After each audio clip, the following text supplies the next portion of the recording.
जितने लोग आस्था चैनल पर सुन रहे हैं और जितने लोग फेसबुक यूट्यूब पर सुन रहे हैं और जितने लोग इस पंडाल में सुन रहे हैं और इस पंडाल के बाहर 7 स्थान शिवलिंग के बताए हैं जहां पर भूल से भी अगर कोई चंदन की उंगलियां लगा देता है, 7 स्थान ऐसे हैं जहां चंदन कि मात्र उंगलियां लगा देने से ही शिव पितृलोक के पितरों को मुक्ति प्रदान करके बैकुंठ लोक का निवास देंगे। 7 स्थान।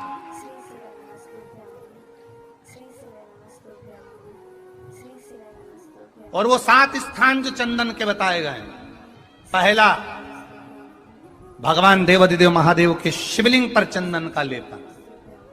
समझ लेना जरा बहुत अच्छे से।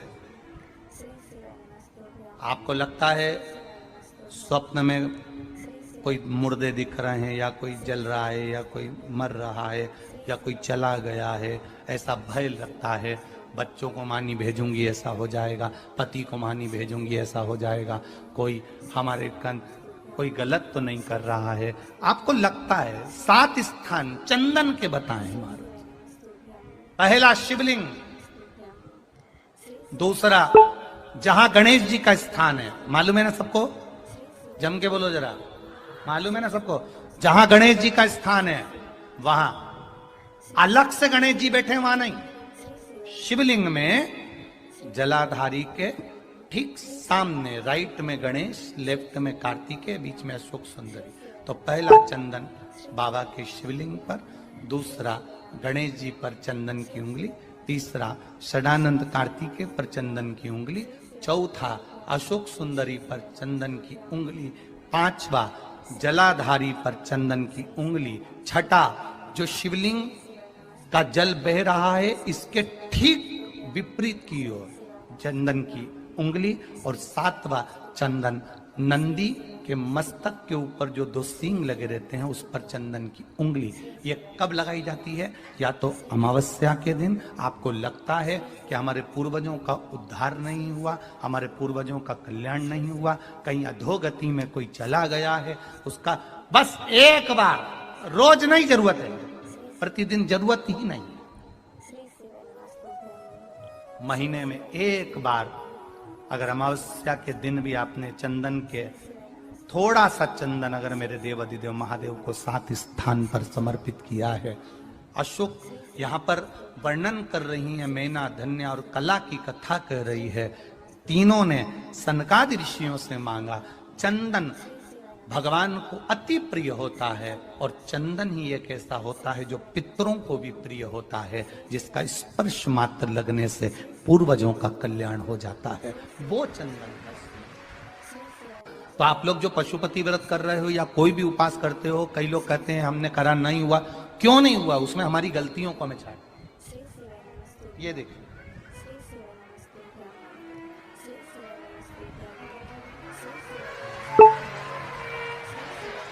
अब जैसे ये शिवलिंग रखा है, आपने जल चढ़ाया, अब जल आप यहां से चढ़ा रहे हो तो धीरे धीरे धीरे धीरे चढ़ाएं जिससे छींटे बाहर ना, यहां तक छींटे रहे ना, जलाधारी तक चलेगा, बाहर ना गिरे।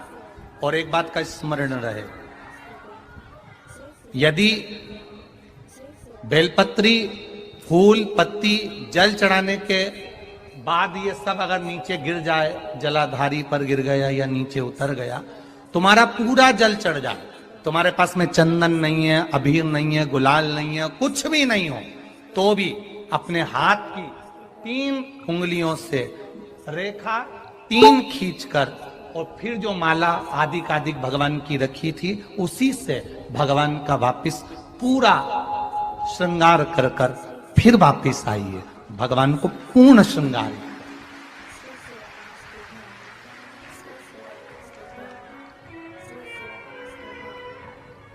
भगवान का पूर्ण श्रृंगार कर कर आइए। कई लोग जल चढ़ाने के बाद में भगवान का जो फूल पत्ती नीचे रखी रहती है, आप, हम ये नहीं कह रहे कि आप अपने घर से लेकर जाओ, आपके पास में कुछ नहीं, 1 लोटा जल चढ़ाओ, जल चढ़ाया, जो फूल पत्ती नीचे रखी हुई है उसी को उठाकर उसको रखकर उसी फूल से भगवान का खूब सुंदर भगवान का कर कर फिर आइए।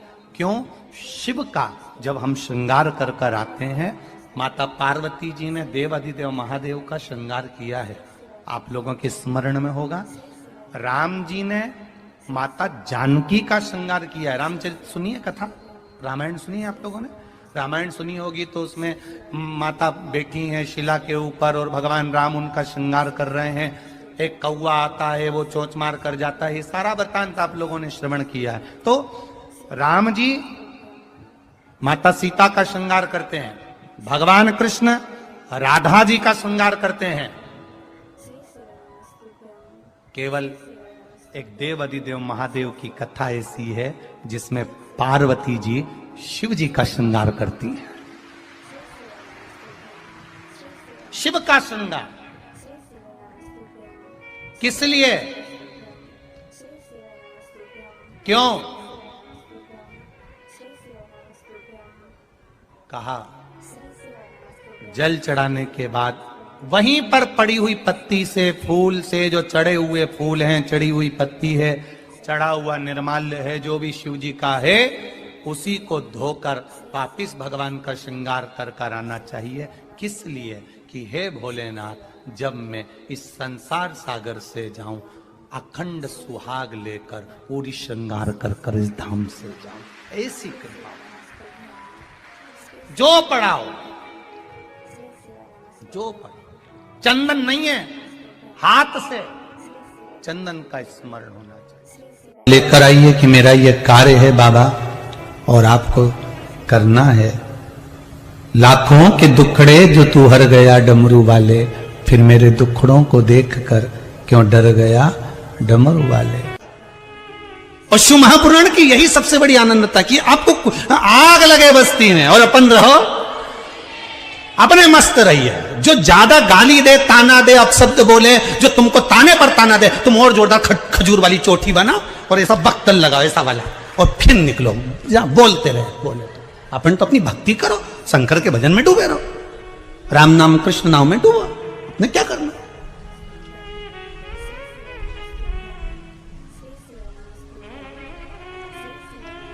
महाराज, राम की दृष्टि में शंकर बड़े हैं, शंकर की दृष्टि में राम बड़े हैं, कृष्ण की दृष्टि में शिव बड़े हैं, शिव की दृष्टि में कृष्ण बड़े हैं। क्योंकि भगवान कह रहे हैं मुझसे बड़ा मेरा भक्त होता है, भक्त मुझसे बड़ा है। तो जो भगवान की भक्ति करता है भगवान उसको बड़ा समझ लेते हैं।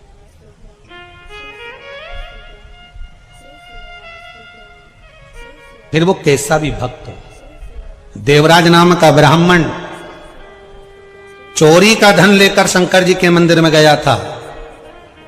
ब्राह्मण देवता कथा सुना रहे थे और एक क्षण की कथा उसके कानों में पड़ गई और वहां से वो चल दिया। अब जो ब्राह्मण देवता कथा सुना रहे थे उनको क्या मालूम था कि चोर है, वो तो भक्त समझ रहे थे।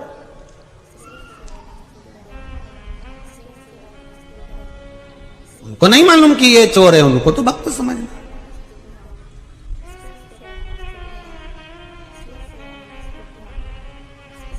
जैसे बेलपत्र के वृक्ष के नीचे चढ़ाया गया पानी हमारे पितरों को प्राप्त हो जाता है, शिव जी को चढ़ाया गया पानी 33 कोटि देवताओं को प्राप्त हो जाता है। उसी तरह भगवान देव अधिदेव महादेव को समर्पित करा गया एक बेलपत्र 3 लोक के हमारे संपूर्ण देवी देवता जो भी विराजमान है उन सबको प्राप्त हो जाता है। जल की बड़ी महत्वता है कि जल शिव जी को जब चढ़ाया जाता है, जल जब हम बेलपत्री के पेड़ के नीचे चढ़ाते हैं, पीपल के वृक्ष के नीचे जल चढ़ाते हैं, आंवले के वृक्ष के नीचे जल चढ़ाते हैं, तो उसकी कितनी कितनी महत्वता होती है, उसकी कितनी मूलता है। दुनिया के लोग भले ना समझे पर उसमें पहले का नियम है हमारा, पहले जो भोजन होता था, भोजन बनता था, उसमें आंवले की खटास डाली जाती थी। आज के जमाने में तो लोग टाटरी डाल दें, नींबू डाल दें, ये सब बात की बात है। आंवला इसलिए डालते थे क्योंकि हड्डियां मजबूत रहती थी अब आज के समय में तो कहाँ लोग बस वो चमनप्राश मिल जाए आंवले का तो खा ले, पर नियम अगर माताएं बनाए कि आंवला नवमी पर आंवले के वृक्ष से आंवले लेकर आवे, आंवला नवमी के समय पर बहुत आंवले आते हैं तो उसके बाद में उसके पहले कभी भी ले आओ और आंवले के आंवले इकट्ठे कर कर वही जब दाल सब्जी भाजी बनाओ उसमें पटक दो थोड़ा सा एक आध आंवला, तो उसका जो रस तत्व है शरीर की हड्डियों के लिए अच्छा। तो हमारे यहाँ बेलपत्री का वृक्ष, पीपल का वृक्ष, आंवले का वृक्ष, इन तीनों जगह पर जो जल चढ़ाया जाता है उसकी महत्वता भी हमारे यहाँ दर्शाई गई। प्रैक्टिकल करना, जब जिस दिन लगे कि व्यापार ठीक नहीं चल रहा, आज लगे कि आज पैसा चाहिए और आ नहीं रहा, आज तुम्हें 5,000 की, 10,000 की, 50,000 की, 1 लाख 5 लाख की जरूरत है और कहीं से आवक नहीं है, भगवान कहीं ना कहीं से आ जाए ऐसी कृपा, तो कुंदकेश्वर महादेव का नाम लेकर एक पुष्प उसका अंतर रख दो। जिस जगह से तुम कमाते हो, जिस जगह पर, जिस गादी पर, जिस कुर्सी पर तुम बैठते हो उसके सम्मुख में उस पुष्प का मुख बाहर होना चाहिए, उसकी डंडी, उसका जो डंडी का भाग है वो हमारी ओर, हमारा आकर्षण। जैसे भगवान को जो फूल देते हैं, आपको मालूम होगा ना, भगवान को जो पुष्प देते हैं तो पुष्प का मुख कहां रखते हैं? भगवान की ओर, ठीक है। मतलब जैसे भगवान गोपाल जी बैठे हुए हैं तो भगवान को अगर आप पुष्प दोगे तो फूल का मुख किधर रखोगे? भगवान की ओर। डंडी का मुख किधर रखोगे? अपनी ओर। उसी तरह जब अपने कार्य की सिद्धता के लिए अपन कोई कार्य कर रहे हैं, किसी को देना है हमको, तो ये पुष्प का मुख बाहर की ओर रखना। हमको जब काउंटर पर रखे तो सम्मुख रखे कि इससे हमें कुछ प्राप्त हो। पर दुनिया के लोग उल्टा फूल चढ़ाते हैं भगवान को। तुम हमेशा देखना, शंकर जी के मंदिर में जाएंगे तो जो शिवलिंग होगा ना शंकर भगवान का, जितने पूजन करने वालों को देखोगे ना, ये शंकर जी का शिवलिंग, तो फूल कैसे चढ़ा के आएंगे? ऐसे जमा के आएंगे, डंडी भगवान की ओर कर देंगे, फूल अपनी ओर कर देंगे, ऐसे भगवान को चढ़ाएंगे। फूल का मुंह अपनी ओर, डंडी का मुंह तुम्हारी ओर, मतलब कांटे तुम्हें चुभे, हमें तो अच्छे। लोगों को पुष्प चढ़ाना भी नहीं आता, पुष्प भगवान को देना चाहिए। बोलो रे भाई, भगवान को रिझाने के लिए कितने फूल भगवान को देना चाहिए?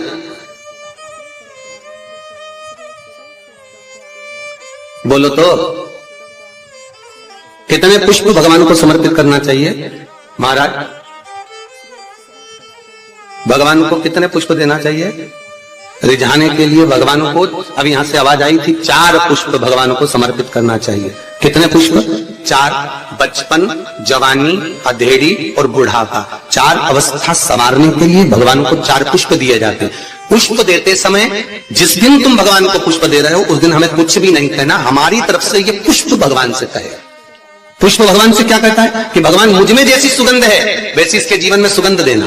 पुष्प कहता है भगवान जैसी मुझ में ताजगी है इसके जीवन में वैसी ताजगी देना। पुष्प कहता है भगवान जैसे मेरी पत्तियों में रस है इसके जीवन में खुशियों का रस भर देना। ये पुष्प कहता है भगवान से। हमें नहीं करना भगवान से कुछ, भगवान को पुष्प दे दिया तो भगवान समझ गए।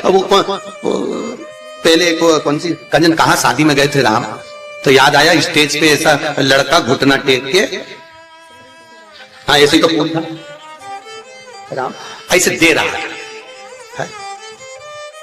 तो हमने पूछ लिया भैया ये हमारे यहाँ तो ब्याह में जब भावर होती है उसके पहले जयमाला कराते हैं, माला पिना देते हैं, तो ये फूल मूल का चक्कर तो हमको समझ में ही नहीं आया। तो हमने पूछा ये फूल काय को दिया है? तो कहा गुरु जी समर्पण के लिए दिया। हमने कहा बहुत बढ़िया। तो हमने कहा गोभी का दे देता तो सब्जी तो बन जाता। हम समर्पण के भाई देव मना नहीं है, पर हमारे यहाँ ऐसा विधान नहीं है फूल वगैरह देने का।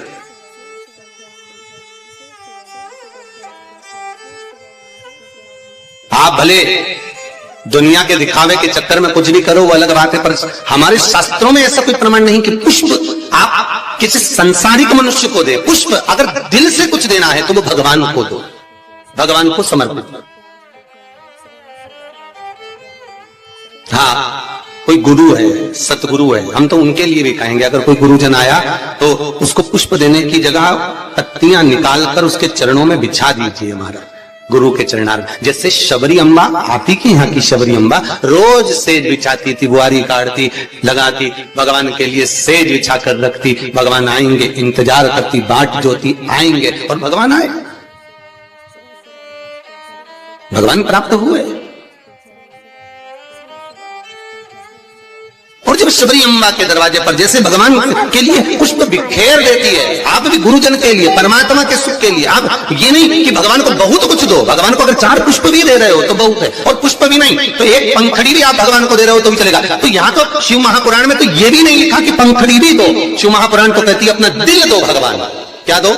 अपना मन, अपना हृदय भगवान को दे दो। भगवान को संपदा नहीं, धन नहीं, दौलत नहीं, सत्ता नहीं, तुम्हारा वैभव नहीं, कुछ भी नहीं चाहिए। जो तुम पैसा चढ़ा रहे हो वो भी भगवान को नहीं चाहिए, जो तुम वस्त्र चढ़ा रहे हो वो भी भगवान को नहीं चाहिए, जो तुम आभूषण चढ़ा रहे हो वो भी भगवान को नहीं। भगवान तो करें हृदय दे मुझको, निर्मल मन सो मोहि पावा, आपका चित्त मुझे दे,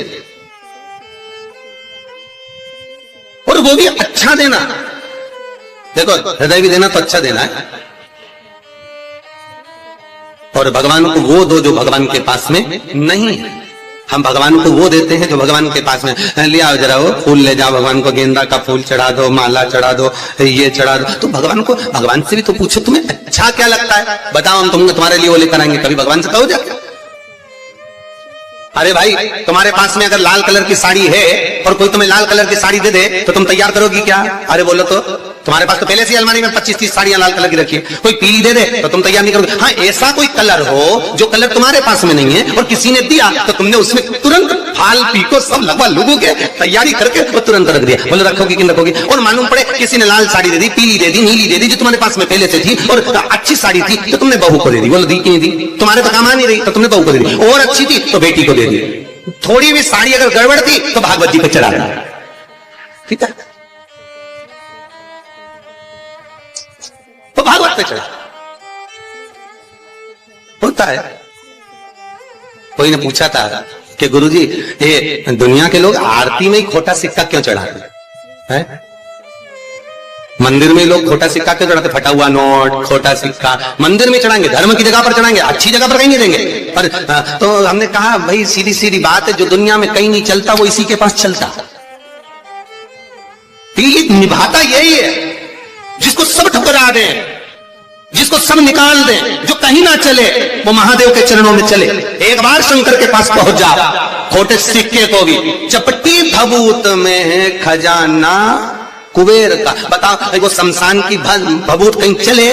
अरे बोलो तो कहीं नहीं चले। अगर कोई मुर्दा जलाने जाए तो घर आके नहाए, तो पत्नी करे बाहर बाल्टी रखिए नहा लो जा, और अगर ऐसे ही घुस जाए घर में फिर देखो तुम्हें तो अक्ल ही नहीं है। मुर्दा जला के आए हो, पूरी अक्ल वहीं पे छोड़ी आए थे शमशान में। बाहर जाओ नहाओ, कपड़े भी वहीं छोड़ दो, वहीं गीले करो, जिस गाड़ी पर आए हो गाड़ी पर भी पानी डलवा, चप्पल भी गीली करो, मोबाइल